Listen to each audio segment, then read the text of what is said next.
raw, honest, passionate, inspiring, and a whole lot of fun. Welcome to Passion Warrior TV, where we talk with inspiring people who have gone from mess to success, from surviving to thriving, from tragedy to triumph, and who are now living lives of passion and purpose. I am your host, Dallas Michael Sear, delivering to you real interviews with real people, sharing real life stories and real life wisdom. And our mission here at Passion Warrior TV is to help you ignite your passions, live your purpose, and love your life. Let's go. Oh, ladies and gentlemen, welcome to the first ever episode of Passion Warrior TV. I am your host.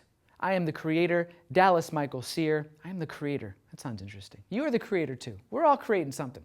So I want to welcome you. As it says in the beginning of the show, this whole entire series is intended to deliver to you amazing interviews, amazing content of people who have gone from surviving to thriving, from merely just dealing with adversity and struggling through their life to experiencing abundance from mess to success. And the reason why I feel so passionate about delivering these stories to people is because I really think it's time that we shake up the world, that we wake people up and let them know that no matter what you're struggling with, whether you feel you don't have enough time, enough money, enough energy, you're not good enough, you're not smart enough, you're not tall enough, doesn't matter. Doesn't matter. You can create whatever the hell is on your heart. Whatever vision you have, you can make it a reality, because I'm a personal believer that you wouldn't have that vision if the ability to make that vision real didn't also exist. So this show is here to take away all of your excuses. Sorry, so if that disappoints you, you can turn it off now. But hopefully that excites you. Hopefully you appreciate the idea that there are people out there living passionate, purposeful lives, and you are one of those individuals who is either doing the same or wishes to do more of it. And so I want to be a bus driver on your ride to a fulfilling life. As the Passion Warrior slogan goes, I want to help people to ignite their purpose, to ignite their passion, to live their purpose, to love their life. So if you do not now love your life, you're in the right place. So let's get started. You'll notice every show is going to have a little bit of meat, a little bit of content, a little bit of me, just potentially babbling, saying silly shit, but hopefully offering some value at the same time, such as today's message. I figured for the first ever Passion Warrior episode, it would be good to share this message that's been resonating on my heart for the last couple of days, which is stop waiting. What the hell are you waiting for? Ladies and gentlemen, if I waited till everything was perfect and it was the perfect time and the perfect moment and I had the perfect words to do anything, I would still be lying in bed doing jack shit. Because really, there is no perfection. It's a myth.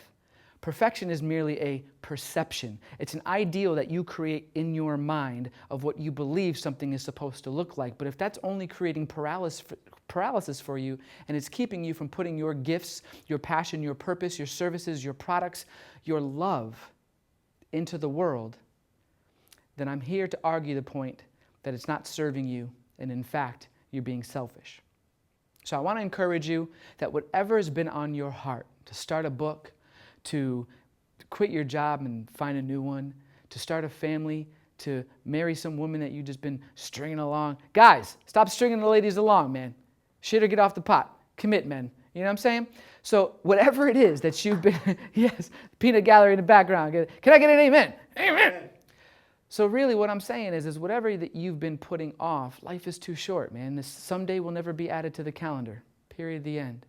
You know, so my Passion Warrior quote of this episode is, do not stress or obsess, your good enough is best. I've learned in this industry of coaching and speaking and authors that 80% is good enough. In fact, if you put out 80% with your whole heart, then for the people watching that you're serving, that are receiving whatever it is, your message, your love, your product, your service, it will look like 100+% to them. Because they can't see this false ideal, this false perception that you've got trapped in your head. So I just want to encourage you, whatever it is, just start. Just like me starting this first episode right now. I'm done babbling. I want to introduce our very first episode. So this man, this is our very first interview. His name is Peter Scott. I love this man. He's a good personal friend of mine. I want to share a little bit. You're going to notice that I'm going to be reading from it from time to time, just because I really honor and appreciate what my guests are up to. So if they put in the hard work and then they want to send a bio for me to share, I want to share that bio with you. You're also going to see in the show notes, right, any links that you can connect with these people, which I encourage you to do. But I want to share something with you. So Peter Scott, good personal friend of mine. He is now a best-selling author a couple of times over, Amazon best-selling author of the book, The Fearless Mindset.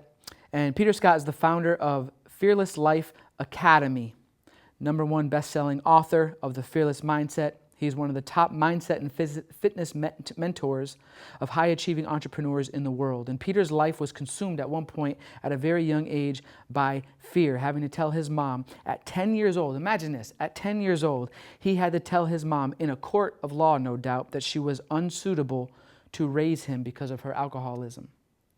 So there's many reasons why Peter I'm having as the very first episode, but I want to bring you back to what I said at the beginning of the show, that I'm sharing with you individuals who, regardless of their circumstances, they're living lives of purpose and passion, and they've got just as many reasons and excuses as you, as I, to not do so.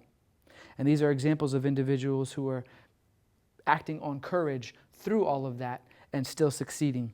So he also had to watch his father give up his life and drink himself to death as well. So alcoholism was a big deal in his household. And since then, he's dedicated his life to empowering others to leverage fitness, and he's quite a fit young man, as a tool to overcome their fears, doubts, and limiting beliefs.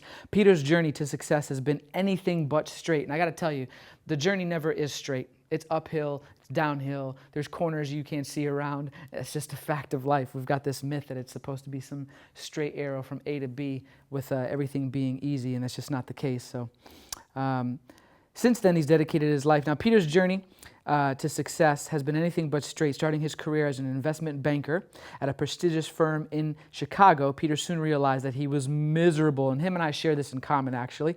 He's completely disconnected from his life and his life's purpose. After several years of success, after several years of doing this work, he later realized that there was something else he needed to be doing. So at Lifebook, Peter became the highest earning sales consultant in history of the company. Despite 4 successful years at Lifebook, Peter felt called to share his message with the world and break out on his own and do his own thing. So he left the security of his paycheck.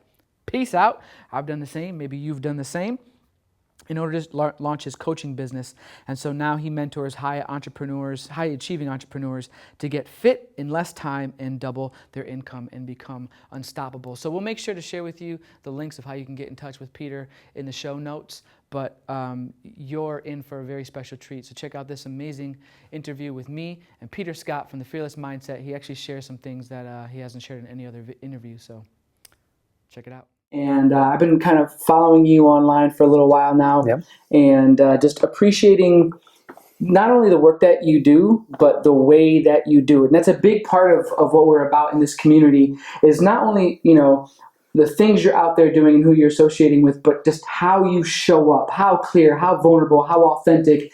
Because would you agree that makes a big difference in your results and how people treat you? It's the only thing. Today we are sick and tired of people that project themselves as perfect. It's not real, right? So it's like the more real, the more raw, the more vulnerable you can get, the better it is. The more people resonate with that message, as long as you make it relevant. And I'll talk to you more about that in this interview. And make it relevant. That's key. Yeah. So what we want to do is we want to get as much quality content so that this has an impact on you and in your life. It just doesn't just inspire you and leave you flat 2 days later, stuff that you can actually chew on, take home with you, apply to your life immediately. And you're pretty good at giving things like that, tips like that, right? Let's do that. Awesome. So tell me a little bit about the background first, like your parents. Totally. Okay. So they play a role, right? They play a huge role. Did they do a good job of screwing you up? That really messed me up, which was good. As you said, from mess to success. They nailed the mess part back when I was growing up. And we still love them, though. Yes, we do. Honestly, guys, listen, we all have messes in our lives, and the big thing that I want the listener and viewer to take away is that some of our greatest lessons and some of the greatest breakthroughs come from the most challenging times in our life. No question. And so for years, I actually wouldn't be able to tell you this right now, what I'm about to tell you. I had shame about it. I hid, I pretend like it didn't exist. But what I went through is that I say that I was raised in chaos, literally.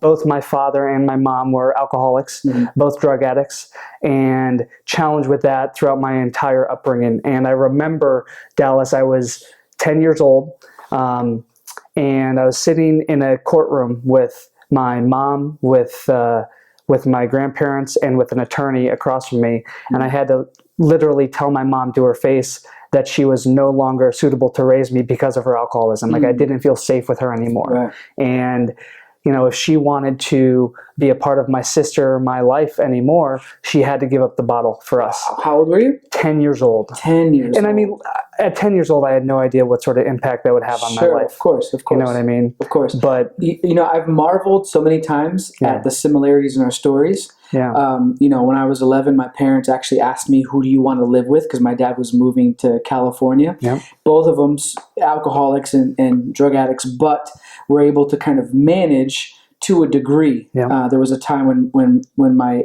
dad actually gave my mom an ultimatum and was like, you're going to lose your son if you don't get clean. Mm-hmm. Fortunately, she went to rehab and never used again since. She's like 26 years clean. Wow. But it was like around the same exact age. Yeah. And I never had to tell someone they were unfit to be my parent at the age of 10. Yeah. I mean, what was the years after that like? I mean, and who did you stay with? Yeah, so I actually chose to live with my grandparents. Okay. On my mom's side, so I felt safe with them. They were willing to raise me, and it was only for about a year before that, or after that, I went to live with my dad. Okay. But what was it like? I mean, honestly, I was consumed by fear because I lived with the desire to seek approval and validation from others. I didn't feel love from my mom at that age, right? That's what I wanted so bad. So actually what I became was a people pleaser. Like I would do everything I could to be likable and be accepted, even if I wasn't real. So like it led to a life of inauthenticity, led to a life consumed by fear. I was like a chameleon trying to be anything I could to receive other people's approval. So, yeah. The chameleon part. Yeah. So, as you were saying, right, you can look back now, see how that molded you. Mm-hmm. You can get through the shame and guilt of it and realize that there was so much there for you that served you, right? Mm-hmm.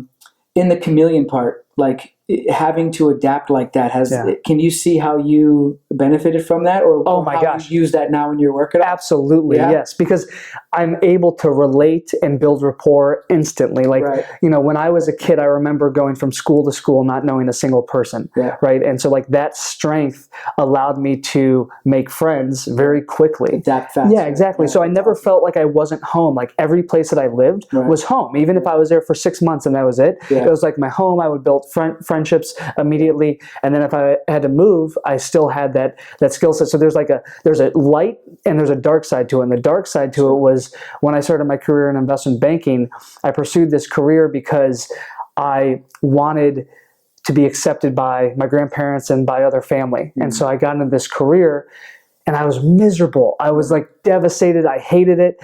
And I remember showing up to like cocktail parties, pretending like I was interested in the conversation, but all I wanted to do was scream and like get out of there. And so like that's the dark side. That was the downside of that ability. Exactly. The ability to blend in. Yeah. Yeah. You're stuck in situations where it's like you want to fit into a fault. Yes. Right? You want to fit into a fault. So, but before though we get to that part of the story, like what was, you're living with your dad, and I mean, was he able to turn his life around? How was living with him? So he, at first it was great. I moved in with my dad, who was recently married at the time to my stepmom. And my dad, again, God bless his soul, he's an amazing man. He was an amazing man. Had a lot of demons that he battled. And I remember my stepmom being like the structure and the disciplinarian of the house growing up, and I was in middle school and early high school. And at first I hated that, but now I look back and I'm so grateful for that experience. You know what I mean? Did you experience that? Yeah, well, I mean, when my parents gave me the option to who I wanted to live with, I mean, the reason why I chose my mom was because she was less of the discipline. I was less scared of her, obviously. And then my stepdad, he was a great guy, but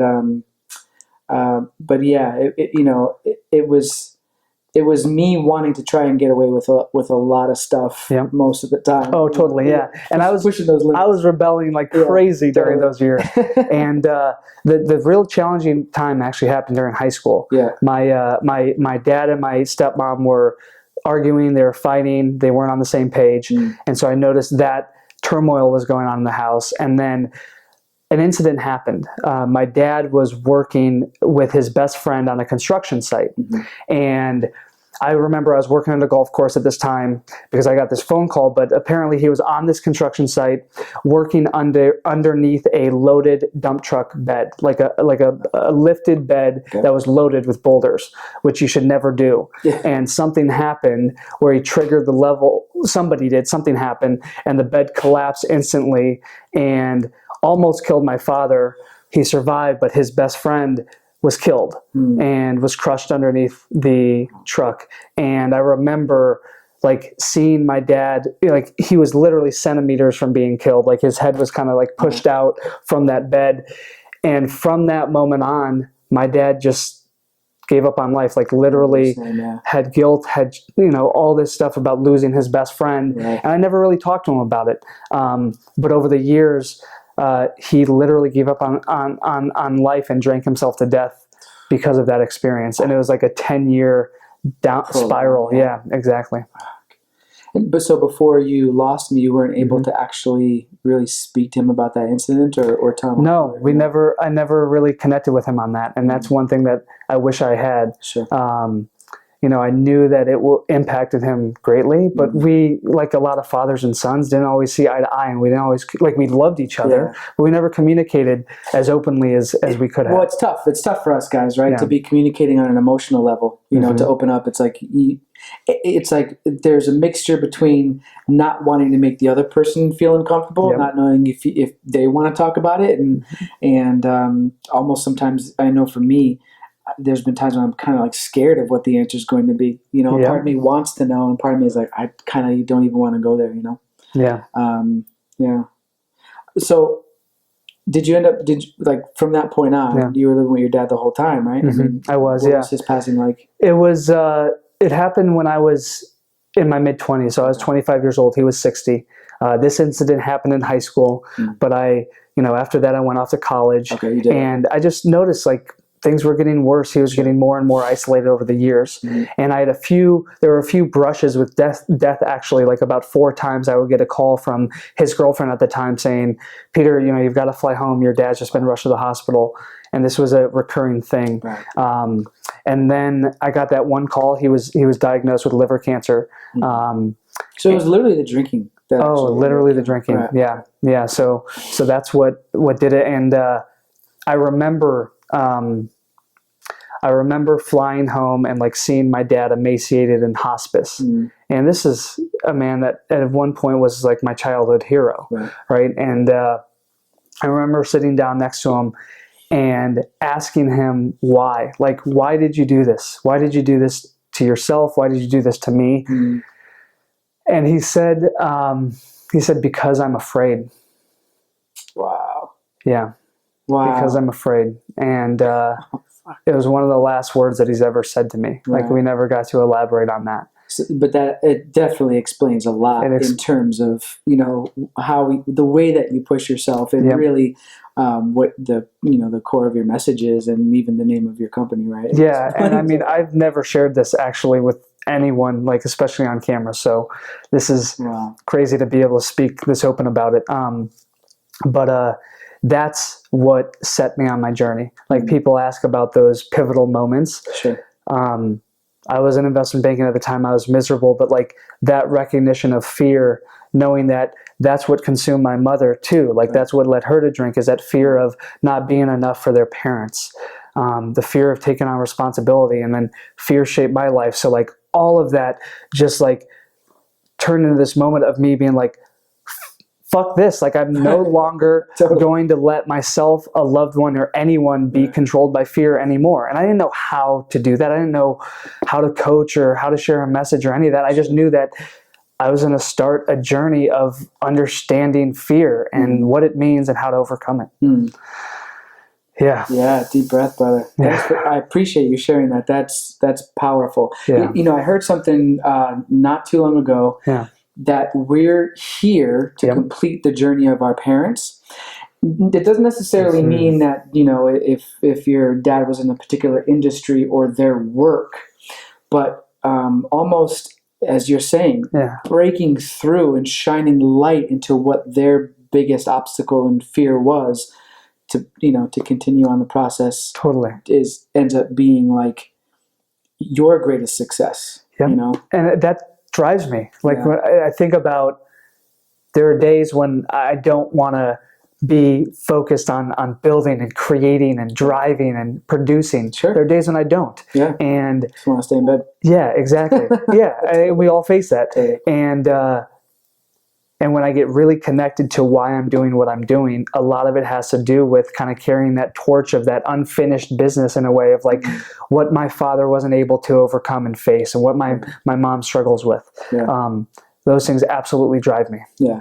That's beautiful. And I always like to know someone's why. I mean, it's at the end of the day, the wind may blow just strong enough, to push somebody over. But if you can connect with that why, that core reason why you do what you do, right, that keeps us going. So that's awesome, man. Thank you. Now let's get into a little bit about like, because we say this, right, but it didn't just go to you being fearless and coaching and not at all. Life on fire, right? Yeah. So tell me a little bit about what the next journey is. You went to school. What'd you go to school for? Finance. I studied finance at Ohio State. Okay. So, which is funny because I did it with the intention of learning about how to create wealth. Yeah. And I learned nothing about creating wealth. I learned how to do discounted cash flow models and mergers and acquisitions and corporate finance. But in terms of my own wealth creation and didn't learn nothing. No. So, but again, I am not saying that to discount my education. It was invaluable. Yeah. I got you. Okay. Yeah. So finance. So you get out of school and were you courted by a company? I was. Yeah. So I was recruited by an investment bank in Chicago. I remember. I graduated in June of 2007, and a week after graduation, I started working at this firm. So like when all my friends were traveling to Europe and doing that whole summer vacation before the job, I was like, boom, I'm jumping into this thing. I'm studying for the Series 7, and I'm about to become an investment banker. Got it. And started a career, and for the viewer that doesn't know, I mean, investment banking is a demanding lifestyle. Sounds attractive. It sounds attractive. When you watch Wolf of Wall Street, depends on your values, but or Wall Street or Boiler Room. Those are the movies that kind of like attracted me to it because I wanted to like do big deals and drive the Ferrari and have the big house in the suburbs. Sure.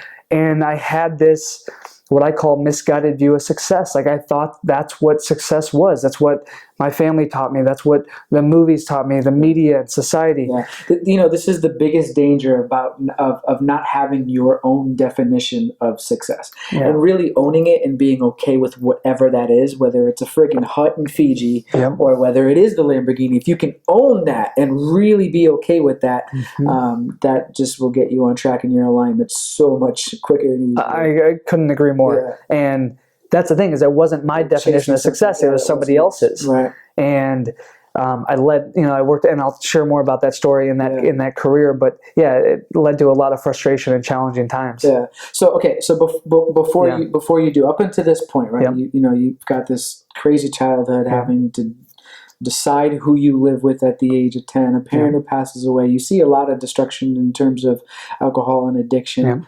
What about? I mean, what were some of the main points you feel you learned at that time in your life that you could share? If you could synthesize that. And then also, how did you deal with alcohol and drugs and everything? Thank you for asking. Yeah. I think one of the biggest lessons I learned was that we don't have to accept a prediction that doesn't serve us. That's good. This is huge because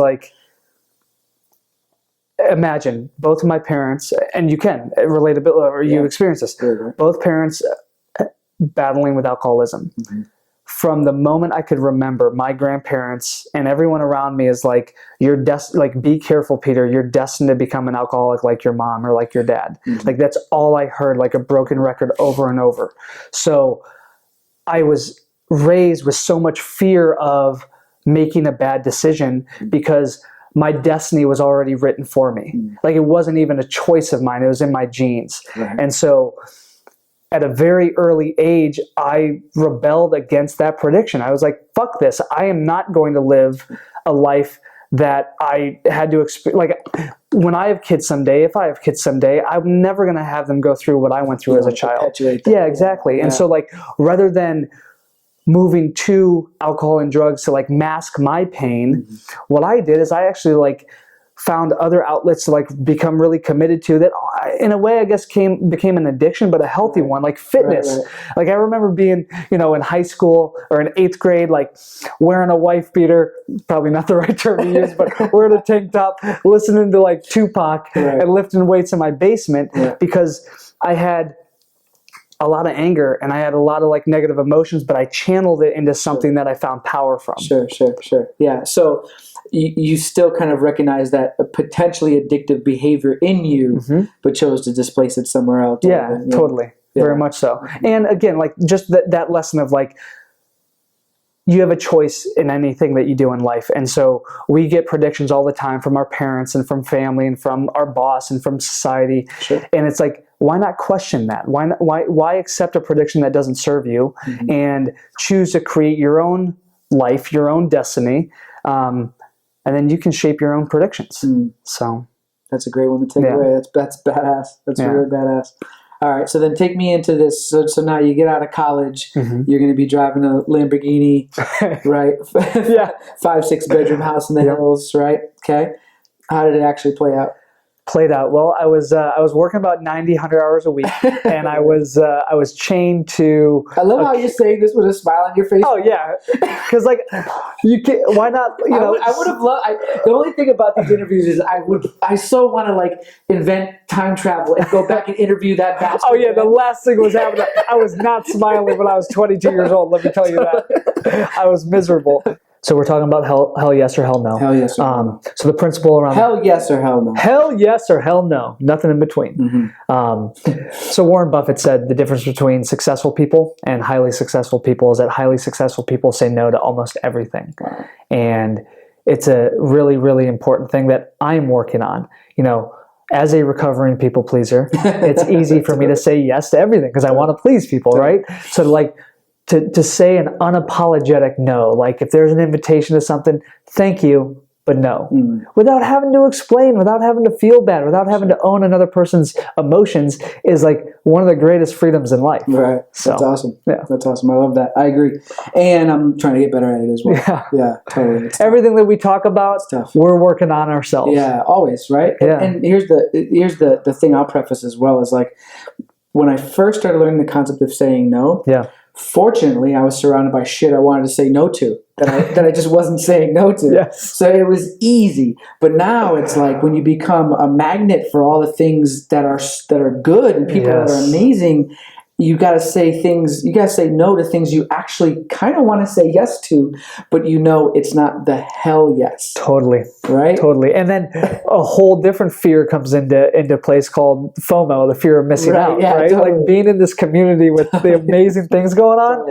I want to say yes to everything, and there's stuff going on every single night. Yeah. And then we go on Facebook, and you get to see the thing that you want to go to. That you see pictures. Like, they're fucking having an amazing time. Totally. Yeah. But how blessed are we? So so give me a little bit of a scenario. Like give me like your days waking up. Okay. What were your routines and mindset in waking up before? Okay. When you're in this job, 90 hours a week. What were your eating habits? What was your lifestyle? Give me a typical day. Awesome. Okay, so typical day, I would be in the office by I'd say 9 a.m. I had no rituals. I had no habits. There was no meditation in my life. I was never working out. I mean, never. Like, never. I saw some photos. You were like a bigger guys, right? Yep. I was a lot heavier than I am now. Yeah. I was not eating healthy. I didn't know what a green smoothie was. Right. I was, again, when you're working 80, 90 hours a week, we would order dinner in on the client's dime. So we would have food delivered, which wasn't the healthiest. I was, again, behind a computer, a sedentary lifestyle. I was in a relationship when I started the career that quickly ended because I didn't have time for her. Right. Don't blame her at all. Right. And so, I mean, when I think about what I did on a day-to-day basis, it was work.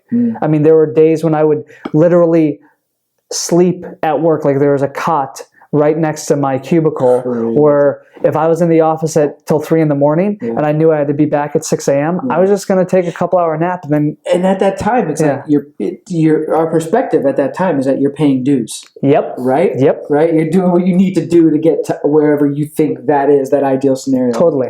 Yeah. And I mean, there are nights when I didn't have anything pressing due, but I felt like because the associate or the VP was in the office, I had to be there. Right. I couldn't leave because they paid their dues and they had this mentality in their mind. So like if I cut out by 10 o'clock, then I was a lazy, and that affects my bonus and all these things. Right. So that was literally my lifestyle then. I wasn't reading personal growth. I wasn't, none of this was, I didn't even know that this world that we live in now existed. Yeah. Which is crazy to reflect on and to think about. Yeah.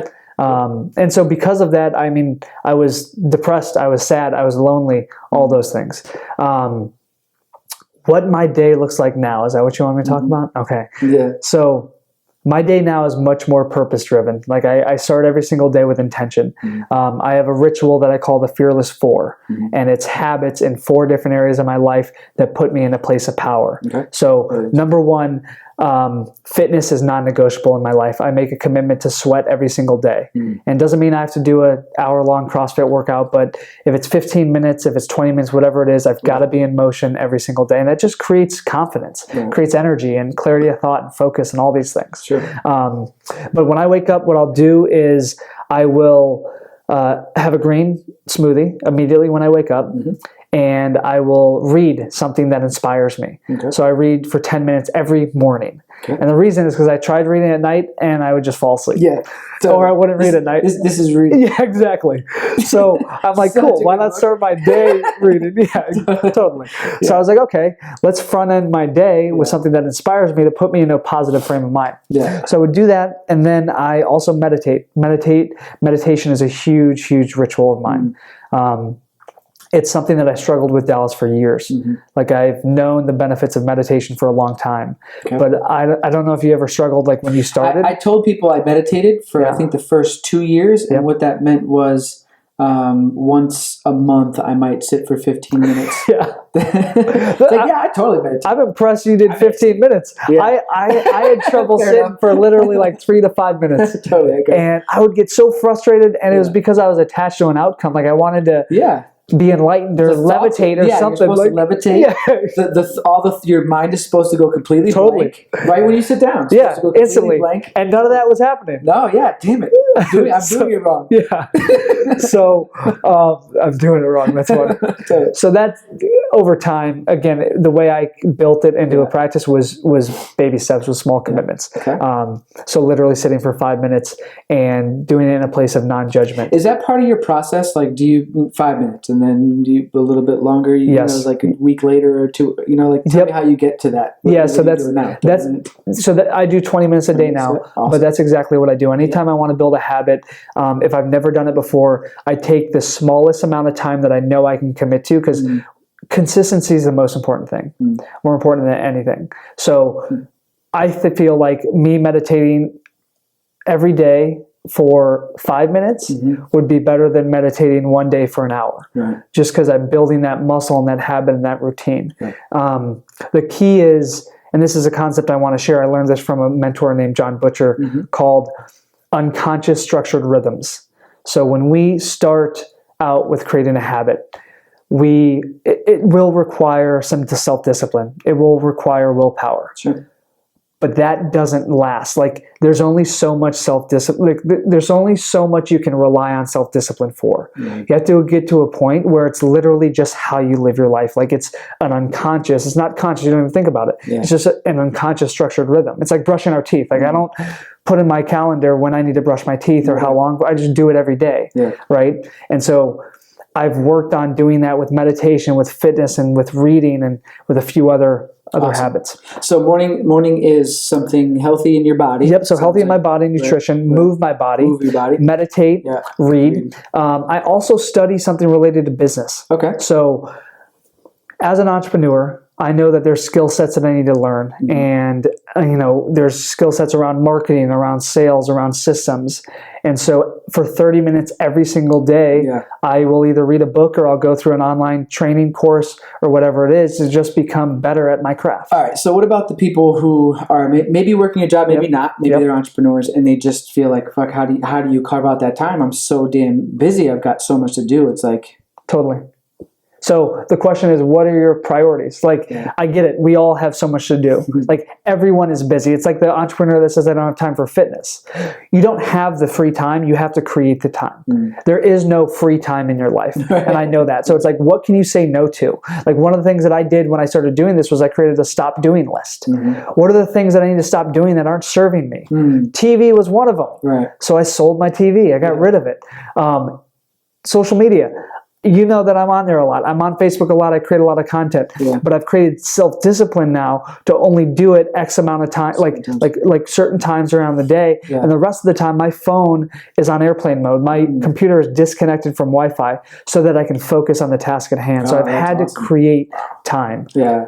That's awesome. Yeah. That's awesome. And they say on the average now, people are picking up their phones 150 times a day. Wow. Imagine how much time consumed. You put it in airplane mode, put your computer on Wi-Fi whenever you need to focus in. Totally. It's the only way I can do that. And you recently took it to a whole nother level. Yeah. So like recently I was finishing a book that I was writing, The Fearless Mindset, and I had so many distractions in my life, like we all do. Sure. And so I said, okay, I'm going to literally rent a cabin in the mountains for 5 days, no text messaging, no email, no social media, no phone calls, nothing, off the grid for 5 days.